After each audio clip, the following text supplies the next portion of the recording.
Inilah detik-detik rumah Wahidin Halim dilempar sekarung ular kobra. Rumah Wahidin Halim, mantan Gubernur Banten, diduga mendapatkan teror dari orang yang tak dikenal. Terpantau dari CCTV tetangganya, sekitar 2 orang pria dengan mengendarai sepeda motor melemparkan sekarung ular kobra ke halaman belakang rumah Wahidin Halim. Dalam video yang diunggah oleh akun @info_ciledug, terlihat 2 pria mengendarai motor berwarna merah tiba-tiba berhenti di ujung gang. Kemudian 1 orang yang membonceng dengan mengenakan celana pendek turun dari motor, sementara pengendara mengenakan jaket warna hitam memutar balik motornya. Tak lama kemudian, si pembonceng tampak mengeluarkan karung berwarna hijau yang diduga berisi 20 ekor ular kobra dan berjalan ke arah halaman belakang rumah Wahidin Halim. Sementara si pengendara terlihat memungut plastik yang tercecer saat pembonceng mengeluarkan karung berisi ular tersebut.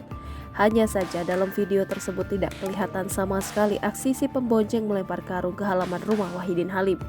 Wajah keduanya pun tak bisa dikenali karena 2 pria itu memakai helm. Namun karung yang terlihat dalam video tersebut sama persis warnanya dengan yang ditemukan di rumah Wahidin Halim di Kecamatan Pinang, Kota Tangerang, Rabu 25 Januari 2023 subuh.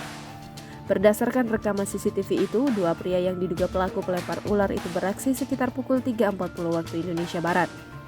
Sebagaimana diketahui, rumah mantan Gubernur Banten Wahidin Halim diteror orang tak dikenal dengan melempar 20 ekor ular kobra yang terbungkus dalam karung transparan warna hijau ke halaman rumahnya. Beruntung, penjaga rumah Wahidin Halim mengetahui pelemparan ular kobra yang diduga dilempar oleh pengendara motor dan langsung mengamankannya.